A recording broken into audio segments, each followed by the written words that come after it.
this Thursday. Happy Cinco de Mayo. Dennis 50, and it's Thursday. That means we talk with former Wolverine Jim Scarcelli, who joins us. Jim, how are you? Hey, life is good, man. Denny, you ever been down to Xochimilco's to get the super burrito down there? Oh, man. You got to go down and get one. I can eat, and I have a hard time finishing that thing off. The super burrito, Xochimilco's. Check it out one time. I didn't know. I had heard of Xochimilco's, and I think it stayed open. I don't know what the hours are now, but back in the day, I remember in high school the first time hearing about it, I would hear people say, we're heading down to Xochimilco's, and like, wow, that's a long drive. But they'd say, well, it stays open until 4 o'clock in the morning. And I went there, and then across the street, I went to another place. Then my wife turned me on to a place that had these tamales, which is really close to Xochimilco's. And then a couple of years ago, when I was down in between a Tiger doubleheader, not a straight doubleheader like they played yesterday, you get like 4 hours to kill downtown. I went into Mexican town thinking I was going to go to Xochimilco's, but somebody said, hey, drive a little bit. It's bigger than you think.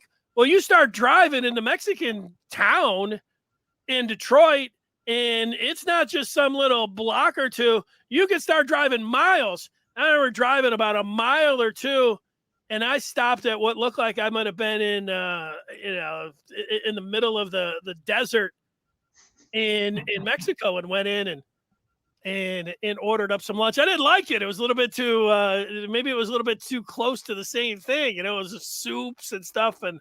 But Xochis. I'm with you on that. I couldn't spell it for $1 million right now, but I'm ready. I like some Mexican food. Who doesn't? Right? Yeah, I hear you, man. It's good. Forget the diet when you go in there, because they use real lard in with the refried beans, but it's all good stuff, man.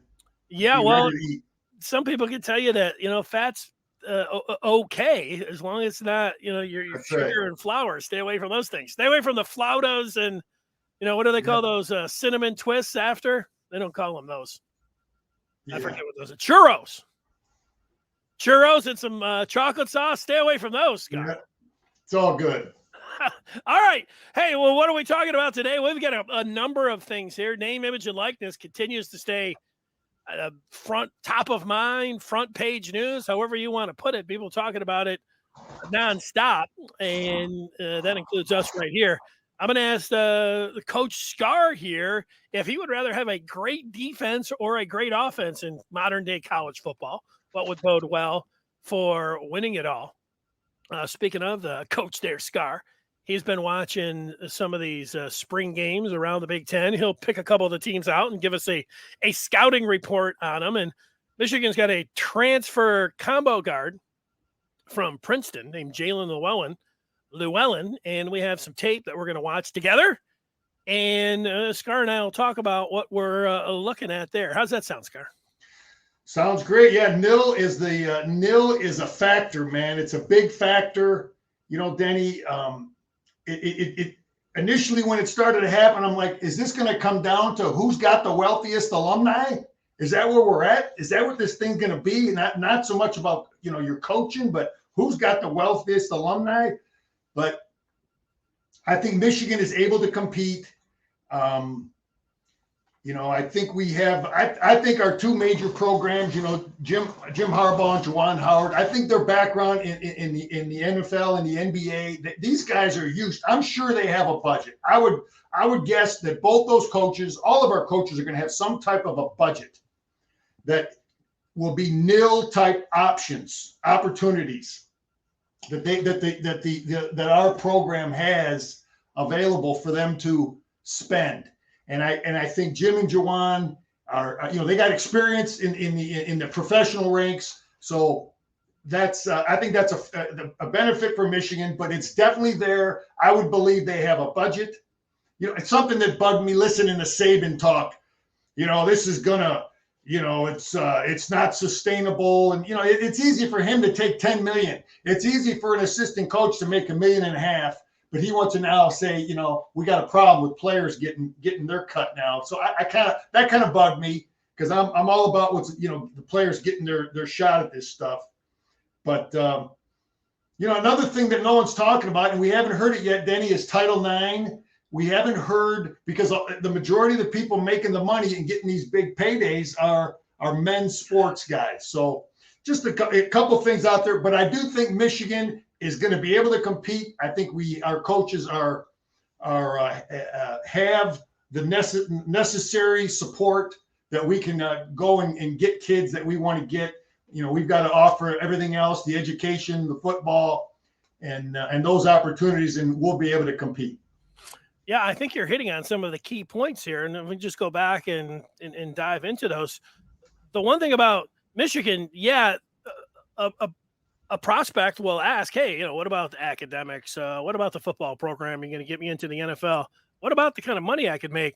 And Juwan Howard and Jim Harbaugh, for instance, are going to have and any of the assistant coaches are going to have answers for that. But Michigan, as a university, they are not handing out the name, image, and likeness. There is no budget there. And the reason is for exactly what you said. If they, let's just say, give $1 million to a 5-star quarterback, well, that is going to open up a lawsuit for Title IX. There can be a rower on the Michigan women's rowing team saying, hey, where's our $1 million? It has to be a third party that is could be a supporter of Michigan, certainly, and might work and discuss things with the athletic department, but they have to be separate from the university. And that's where some of this gray area gets involved because, the coaches are talking about it, but they can't just say, hey, we've got $5 million here. Let's throw 4 at some 5-star quarterback. They need a supporter, if you want to call it a wealthy booster, that is getting together either by himself or putting together a collection from other Michigan donors. And then they're going out and getting that money to the prospect, not to come to Michigan because that's the only rule. There's 2 rules. You can't give the money to say, hey, you're coming here. We're paying you to come here, pay for play. You're coming in here and you have to do something for the money. Where you could be a sponsor if I was running if I was an attorney and I was given that 5-star quarterback, I could say, hey, I'll give you $2 million over the next 4 years for you to be a spokesperson. Those satisfy the bare minimum, which is the only thing that the NCAA has a ruling on it right now. So it opens itself up for a lot of end arounds and a lot of different things that you can do. What's Michigan doing? There's a lot of Michigan companies, like when you watch Michigan football or listen to Michigan football on the radio, there's a lot of, hey, we're a proud sponsor of Michigan football. Those particular companies in the state of Michigan, they might want to go out and they're the ones that might want to take a little bit of their own money and then get out there and get it into the recruits' hands. And you do have to work with the athletic department, but you can't say that you're working with them because those lawsuits that you're talking about. So this is going every day, all these things. And a lot of it, Scar, is the semantics. Like Michigan right now, Hunter Dickinson, he had some things to say. Like he said he felt bad for Jim Harbaugh. I felt bad for Juwan Howard because of some of the name, image, and likeness money that was being, it's being, thrown around and talked about this week. Well, Hunter Dickinson, the reason that he came back to Michigan in big part was the name, image, and likeness. So Michigan is doing well there. J.J. McCarthy is doing well with name, image, and likeness. But to cross into that gray area where you're telling recruits, in particular these 5-star recruits, let's mention Dante Moore, who seems like he's given the cold shoulder to Michigan, the quarterback out of King, looks, Notre Dame, Oregon, and LSU, they're in there. Whatever they're promising, upfront money, immediately, Michigan, they can say, hey, look, J.J. McCarthy's making close to $1 million if that's the case. And so they can say, look, that's what you can make here, where these other schools, how they word it and how they're selling it, it looks to be different. And those schools, prior to name, image, and likeness being involved, definitely Oregon and LSU, we know that there were boosters, you call them rogue boosters, that were giving money illegally against NCAA rules to prospects, but now it's all fair game. Now it's legal to be able to do it. So Michigan needed. I don't know if they need to sell it a different way, They need to talk about it a different way. They need to get into that gray area and say, hey, we're in here with everybody else. How they're going about it. There's a lot of people that feel like they're behind the 8 ball. Others are saying, hey, you just need the boosters to step in there and start taking care of it. So a lot of it wording and salesmanship when it comes down to this. Denny, I'm just putting myself into Jim Harbaugh's position or Juwan Howard because I've been a head coach, high school, whatever. But, what we don't understand is we don't understand that relationship between our coaches and those boosters or that collective. We don't know how they're working together. Okay, so if the coach and this collective or those boosters, they got to be on the same page, because I guarantee you that booster's not just throwing out or whatever this collective, they're not throwing out these figures without direct conversation with the coaches to say, look, we want this kid more than we want that kid. This guy, we need to get this guy. This guy is here. So we don't know, we don't know the answer to that question. Jimbo Fisher has his guy. How did he determine which guys are worth this, that, or whatever? Miami Hurricanes had their deal. They're, we want this kid from Kansas State. We can come up with, so those they're on the same page, the coach and the booster collective. And I guarantee you Harbaugh and Juwan are on that page, so they know where they're at. But a couple of things I wanted to also throw out that I'm kind of hearing that I believe is happening is, you've got every college is going to have alumni that want to help and contribute to their university. And they've got a certain amount of dollars that these alum will dedicate maybe every year. Now I think we're going to find that the alum that wants to give to athletics, this is going to go in one direction, and now the same alum wants to give some money toward development or research or just the general university. I think we might find competition amongst ourselves with, where does that alum want his money to go? So that he's getting voices from both parts of the university. Hey, send it over here to athletics. We got to get these prospects. Send it over here to development. We need a new, psychology building or whatever. So that's one thing, Denny. And another thing is, these other sports, I think I mentioned it last week or a couple weeks back about we lost out on a kid, big time wrestler that went to Penn State over Michigan. He really liked Michigan, wanted to go to Michigan from what my sources say. And he went to Penn State. They anteed up. They came up with a real good NIL figure for that kid. So it's not just wrestling, hockey. We got to be able to compete in all areas. Yeah. If you just take, Stephen Ross is very wealthy and a known, Michigan alum that donates to Michigan athletics. So he's an easy person just to put up there. I think he would, I don't know, would you argue he's the top guy on that list, right? As a Michigan donor. If Stephen Ross is, thinking about giving $10 million before, it was $10 million, giving it to the athletic department. It can go to athletic facilities. And now is Michigan, are they going to earmark some of that money? But they can't necessarily. But, Ross could. I talked to somebody that you would put not in the Stephen Ross category, but right in that next tier. And I asked him actually this morning if he has been contacted by anybody, not with the university, but somebody a collective that is putting something together for Michigan. He said, no, he has not been contacted, which was a huge surprise to me. He also then mentioned that it was going to take, he said he doesn't see why a kid would consider Michigan with the money on the table everywhere else. But he says 5 to 10 donors isn't going to get it done. So I don't know what is happening behind the scenes, but this is somebody that's a big-time player that has not been contacted yet. Whoever is out there, and I know Valiant has something going, and how they're getting it going, but if they want to get in there with the big dogs, the salesmanship, how they're presenting things, and the communication with the coaches, and then all of that, maybe there's a little bit of conversation because how recruiting is going right now, that Michigan is just saying, hey, we're just going to toe the line here, and maybe they're going to have to, I don't know, if punt this season. It's not going to be music to anybody's ears, but like when it comes down to 5-star quarterbacks, take a back seat and see how this plays out a year and maybe the market settles in or whatever else before they jump in and come up with their plan and go aggressively at it next year. I don't know how that's going to work out. I know we're just left in the dark, and the coaches and the administrators, they're not telling the public, how all this is playing out.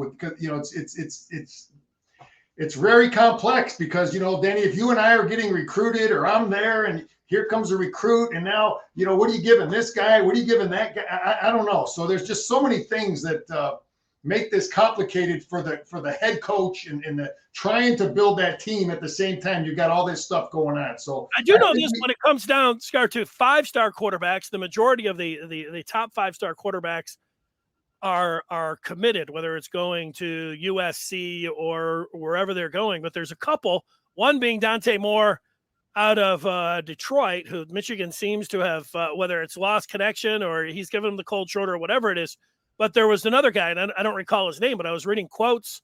It was either from his mother or his father who said, this is we have to look at all the presentations and academics and, what's going on with but money with name, image, and likeness is right there. And, you have to consider the packages and what's being presented, especially if you're a 5-star quarterback. These guys can get, I don't know, whatever you consider generation wealth right now, but a couple $1 million if you're a 5-star quarterback right now, promised like up front before you go in and have to do anything or, make your own moves is pretty substantial and can be a game changer for programs. Denny, I'm just going to leave. Here's where I'm going to stand on this. Until I start hearing that from recruits that, when it starts to leak out that Michigan's missing out on kids because we're not stepping up NIL-wise, I'm going to believe that our coaches and our administrators are smart enough, that we've got the resources enough to give adequate packages, adequate opportunities to get the kind of kids we want to get. I'm just going to believe it until I hear otherwise, because we have not heard that, we've lost kids because of we're not stepping up on NIL. We have not heard it yet. Let's see how it plays out. I'm going to have faith in Jim, Juwan, Ward. I'm going to have faith, and we'll just see how it plays out. Well, that's not a bad way to do it, because the other side could be like, look, Michigan's got a 5-star quarterback that they just picked up in J.J. McCarthy, and he is on the roster, and he is a true sophomore. So, they are sitting in a really good spot there. Juwan last year had a top 3 recruiting class. The one that he's bringing in right now is pretty good. So Juwan Howard's doing a really good job. And prior to name, image, and likeness, especially in basketball, there was a lot of thought that you've got to be doing under the table, LSU type, Kansas type, Arizona type, the ones that Duke type, hooking people up with at least 6-figure deals, or you couldn't compete. And yet here was Juwan Howard seemingly doing it without that. So that's not seeing how this cycle goes and how basketball and football do in recruiting. I know there's some thought that maybe, that Michigan, they lost a little bit of momentum because of Jim Harbaugh and what he did with the Vikings, and that put him behind the 8 ball a little bit. I don't know. Now it's name, image, and likeness. It's been a while since they've scored a big-time recruit, but you're right. If we're sitting here next week and Michigan lands a 4 or certainly 5-star prospect, it'd be like, hey, where's everybody talking about the sky's falling with Michigan and name, image, and likeness? Yeah, I see that we're in on a lot of top kids. We're down to the Final 4, down to Final 5 with a lot of kids that we've lost lately, but let's just have faith. We had a great season. We had a lot to sell. Let's see how it plays out. All right. I like it. Let's move on.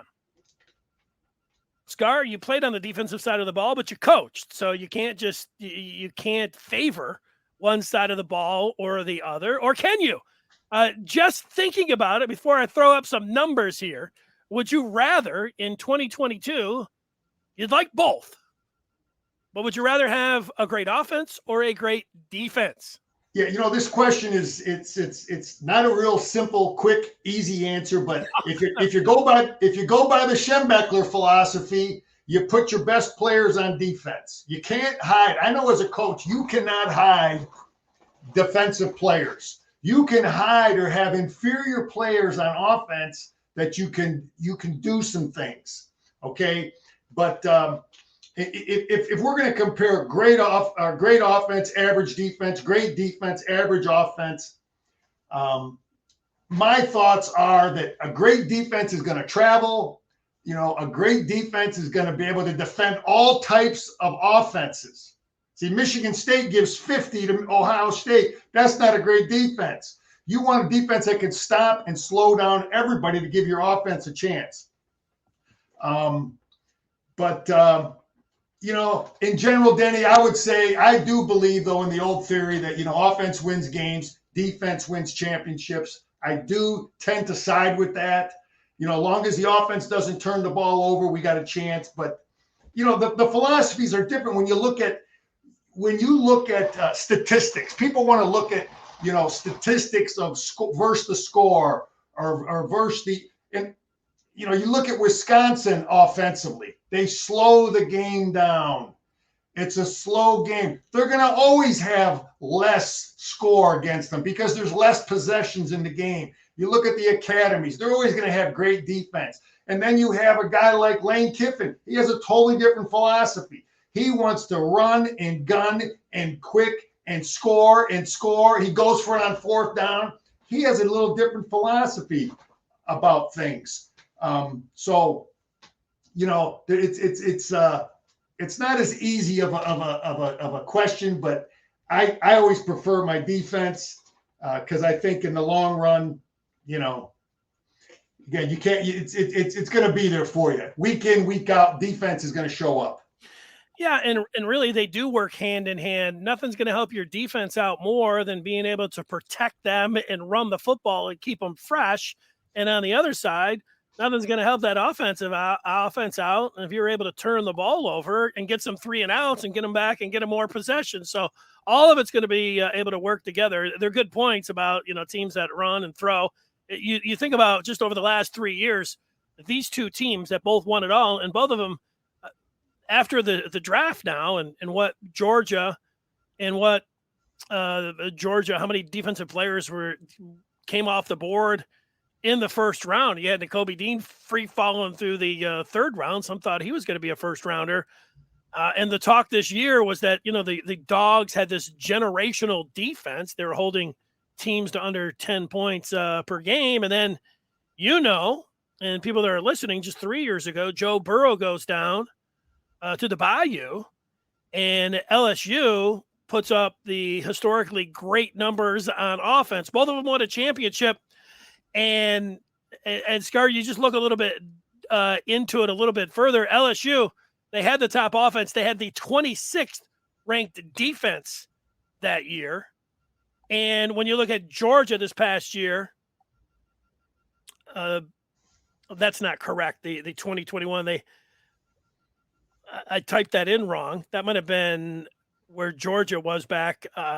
Michigan and it was 16-8 this year. Georgia had the number one defense when you go back.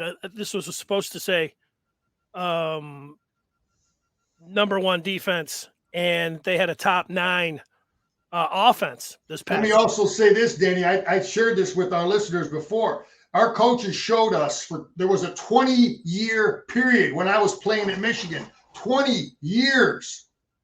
The team that led the Big Ten defensively versus the score won the Big Ten championship or shared it 20 years in a row. Repeat that. Let me take that in again and let everybody. Okay, so here it is. The team that gives up the fewest points wins the Big Ten championship 20 years in a row.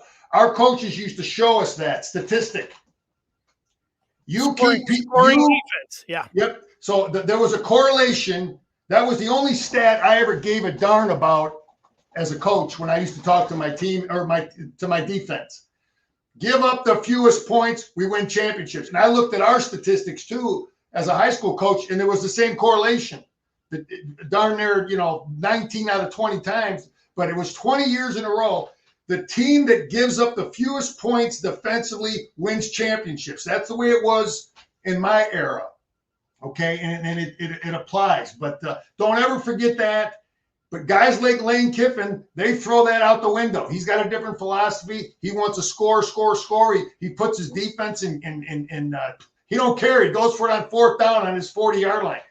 So there's guys that have different philosophies. But what I love, if I'm like I've said it many times, I like the Michigan philosophy. We have the run game. We've got the defense that can stop all types of offenses, and we don't rush to the line. We don't speed it up so much. I just like what we're doing as a whole program that helps the defense, and it also helps our offense.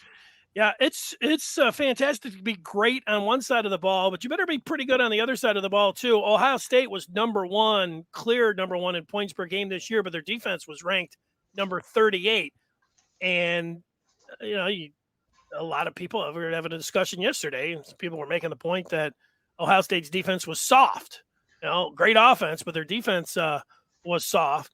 And in Georgia, while having the top defense points per game last year, and they won it, they also had a top 10 offense. So it's the 3 years ago, the LSU was the interesting one because number one offense off the board, and they weren't in the top 20 when it came to defense. But that's a little bit different. You better have Jamar Chase and Justin Jefferson and Joe Burrow and Clyde Edwards-Helaire. Like that's a hell of an offense.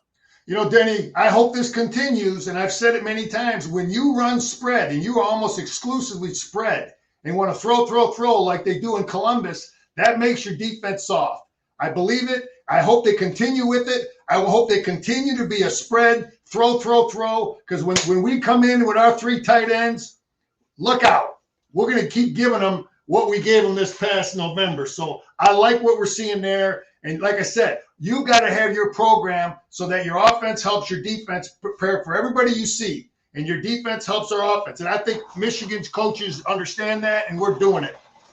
Well, they got a new defensive coordinator down there in Ohio State. You think he's like, yeah, let's go the same direction here that they went last year? Do you think that he's talking a little bit more about toughness and getting those points per game down? Is Ohio State one of those teams that you're going to talk about today? Dan, we're going to save that for next week. I got a good scouting report on them. I got some thoughts. I got Michigan State, Illinois, and Maryland I can talk about today briefly. Let's hear it. Michigan State, I want the narrative to be Michigan State transfer university. We got to get that out there, put that out. That's what they are. They can bring these guys in. Michigan cannot bring undergraduates in as easily as Michigan State can and other teams in the Big Ten. It's a disadvantage for Michigan. A lot of those kids they brought in, when you transfer to Michigan, we don't take a lot of those credits. Our listeners got to understand that. So we are at a disadvantage recruiting undergraduate transfers because so many of their credits won't transfer in. They brought a lot of guys in. Some of them are good players. They got a good-looking defensive end linebacker kid they brought in from Florida. Good-looking linebacker from Michigan State or from Mississippi State. The quarterback is back. He's good. The thing that I'm seeing that I'm hoping, they lost some real good defensive linemen at Michigan State and their offensive line. I think we're better in both lines. That's where I think we're better than them. They got good skill players. They're going to be as good skill as us, the quarterback and the receivers and the running backs. They brought a good tight end in from Illinois. But I think, the biggest change we got to make against them is we got to do a better job defensively from a coaching standpoint. That was our worst job all year coaching-wise, I think, defending at Michigan State. Agreed. They definitely had a hard time with the substitution patterns. And when Kenneth Walker is a great running back, but going for 5 touchdowns and running the way he did, and the way they kept making the 4th down conversions and 2-point conversions, it was nuts. Thinking about that game. Yeah, they'll want to do better that way. I'm with you. Now, Illinois, I looked at Illinois. We got them on the schedule. Okay, yes. Brett Bielema has been around. I mean, he was part of that build at Wisconsin with Barry Alvarez, and he went to Arkansas and didn't get it done. But he was with Belichick. He was with the Giants, and now he is back. Here he is back in college football, and he's building it. he's building the same kind of identity I'm seeing that he had at Wisconsin. They've gotten bigger and thicker. The Lovey had smaller offensive linemen. Philosophically, he running some of that Rich Rod stuff, just get guys in space but you have a different type of lineman there now. They're just bigger and thicker on both sides of the ball. Their front seven on defense is bigger. So they're going to be a team that's going to defend. They're very similar to us, I think, offensively in what they want to do. They want to have a physicalness to them. And I think he's a smart coach because he has to beat Iowa, he has to beat Wisconsin in that division. So they're going to be a bigger physical team. The thing I like about our chances against them, yeah, they got big offensive linemen. They've gotten bigger, but I don't know that they're as athletic as us. So I think we're more athletic on both sides of the line of scrimmage with our defense and offensive linemen. They have a good quarterback, but they only got one. If they're counting on that kid that was a transfer from Rutgers as their backup, he's not very good. But I like our chances against Illinois, but they're a bigger, thicker, more physical football team. Well, I like the report there. I also like how Michigan has this game at home. It's the home finale, and it's the game that sometimes can be tricky because certainly fans tend to look past the second to last game when you have Ohio State there and you have what you think might be an easier game at home. And so that could be, something, a look at, a game a trap game, that you could make a case for. But, it's the home finale this year. And originally it wasn't, and they moved it around. And, Michigan goes after their bye week, Michigan State at Rutgers, Nebraska, Illinois. And then they go down to Ohio State. So they have the second one. So the third team you talked about is Maryland, and Michigan opens up the Big Ten season this year after Colorado State, Hawaii, and UConn. Then it is Maryland at home. What do you know about the Terps? Yeah, we're both similar situations. They've got 3 lamb chops to start the season out, but they could slip against the SMU. We got 3 lamb chops before they come to Ann Arbor, so we're similar there. But they got a guy that at times has looked like the best quarterback in the Big Ten. And you just don't know which one you're going to get. I mean, he is the last kind of quarterback. When he's having a good day, I want to defend because he's accurate and he's athletic. He's fast. He can run. He can avoid. They can run the quarterback keep, and he can throw the ball on his good days. I've seen him look terrible, but he's a guy that scares the heck out of me because he's back. And they've recruited good players. Loxley can recruit. They look a little bit more athletic. They will be. The talent level is slowly getting better for him, but I like our chances against him. I think we outcoached him last time we played him, and I think we outplayed him and outcoached him. But the quarterback is the key guy. He's a guy that could be a pain if he has a good day against us. But I think in general we've got better players, and that should be a victory. Talia Tungavailoa. Yeah, Michigan was able to put almost 60 points and led 24-3 at the half last year, and Michigan fans will remember the most that Donovan Edwards went off in that game and had 10 catches for 170 yards, including a 77-yarder against the Terps, and that was on the road. So yeah, people feeling pretty good about that Big Ten opener. That's good stuff, Scar. Let's watch some video. Michigan added a basketball player, and this is the senior night performance from Jaelin Llewellyn. I want you to watch a little bit of Llewellyn. Tell me what you think. He's a regular starter. Saw them doing this in shoot around, working on that opening play, back screen into the post. John gets a touch, can't score. Yeah, Danny. It's Clint Boyer. Be sure to watch NASCAR. Yeah, go ahead. I don't know why that's FS1. Go ahead, Scar. I watched them play. And the first thing I looked at when I looked at this kid and got the rundown, the first thing I wanted to know is what's his 3-point percentage? YouTube TV. Try it free. What is his 3-point shooting percentage? I'm pretty exhausted. We want a guy that consistently stretch the field, stretch the floor. Started and Mudwater in knock May down a 2018, 3-point shot. and this is our first product. Coffee alternative. Keep going. Sorry to. I was addicted to caffeine. So that was there. Frankie Collins is gone, but Frankie Collins doesn't give us the perimeter threat. The defense is collapsed with Frankie Collins in the game. With this kid, they're going to have to cover him. They're going to have to cover the 3-point line. He's athletic. He can take it to the hole. He looks smart. I watched a good amount of film on him, and he looks a real smart kid. He doesn't turn the ball over much, but he can make a 3-point shot. We got to have shooters, man. Really hard to stop. Yeah, his 3-point shot got a lot better. He comes in as a grad transfer, but when you watch him, you really like all the things that he's able to do. Here he is running the point, bringing it up, but his shot, he makes a couple series of moves here. He likes the little underhanded pass here, but the jumper, technique-wise, what you're looking at, there he is dribbling around a little bit, making some moves, got good footwork underneath. But when you watch that 3-point shot, and you're just looking at it, you can see that he's got a lot to it. Here's a little step back on the drive, which is nice. You like to see the full arsenal, and he puts it on display in this particular game here. This might have been his sweetest move. Yeah, that's a great point, Danny. You make a great point. The full arsenal. He's got all the weapons. He can take you to the hole, left, right, pump fake, and then shoot the three. So that's what we need. We need Hunter Dickinson to have an option to kick it out to a guy that people have to cover. You can't be. There you go. That's what we're looking for, man. That's the threat.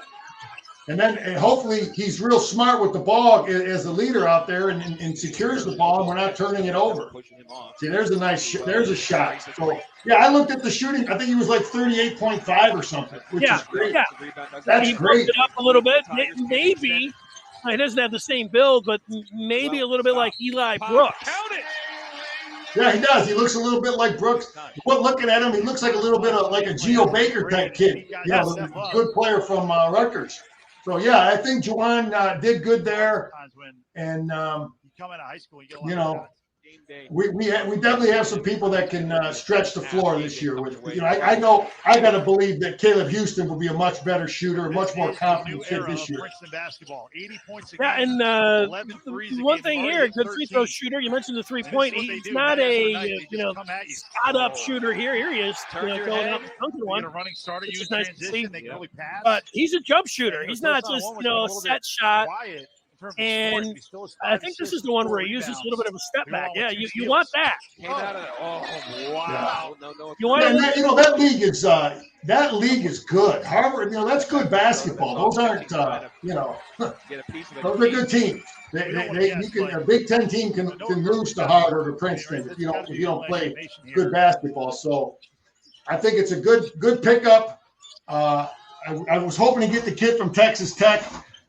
But my sources tell me, that the amount of credits that he was going to lose was a big factor coming to Michigan. Less contact than the other one. Yeah, it was. Yeah, that's good stuff. And the thing that I like, you see a little bit of all of it there from the young man, but having the ability to rise and fire, and then also put it on the floor and be able to create some separation there, where whether you're jumping to the side, kind of they called it a step back a little bit there, but it wasn't so much as a step back to somebody like a side shuffle. He has that in his game. I like the Geo Baker comparison. He's got a similar body style and look like a little bit of a similar game as we watch him right here. Yeah, so that's a good pickup. Danny, you were asking me, do I think Michigan football is back? Yeah. It depends on what your definition of back is. Now, the Schembechler back was splitting with Ohio State, beating Michigan State darn near 80% of the time. That's back in my era. Okay, the Gary Mola era was, God, he won 4 out of 5, I think, Big Ten championships. Lloyd Carr started out good, faded near the end. But in my opinion, when we can recruit and have get in there number 1 through number 6, 7, year in, year out, and if we can start getting to the point we start to dominate the Michigan State series and get to the point where we can split with Ohio State. But I think we have a foundation that could really get us in that direction from a program. I'm seeing a system offensively and defensively that I don't see us changing. I don't see Jim changing from what we're doing. And we just got to keep recruiting at all levels, the NIL and all the other stuff. And let's go down to Columbus this year and have success. Let's beat Michigan State at home. Let's beat Penn State at home. Because there were so many games last year that were so close. Nebraska, Penn State. So you can't say, are we just a dominant team? Yeah, we're a good team. We're really close to possibly being back, my kind of back. But we got to keep getting where we have better offensive linemen. Where when we play a team like a team like Illinois, they don't have one kid on their offensive line that could start for Michigan. Or when we play a team like Michigan State, they don't have one kid on their defensive line that could start for Michigan.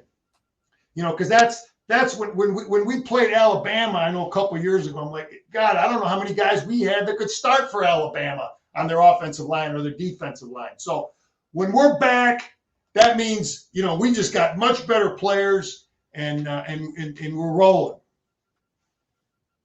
I don't know if that answered your question. It does. I liked it. I could sit there and just listen to you for another hour. But I got to go get some salsa. All right, Denny. Go blue. Maybe some cerveza. There you go. All right, Scar. Great job. We'll talk with you next week. All right. Get the jalapeno too, baby. I like jalapenos. Woo!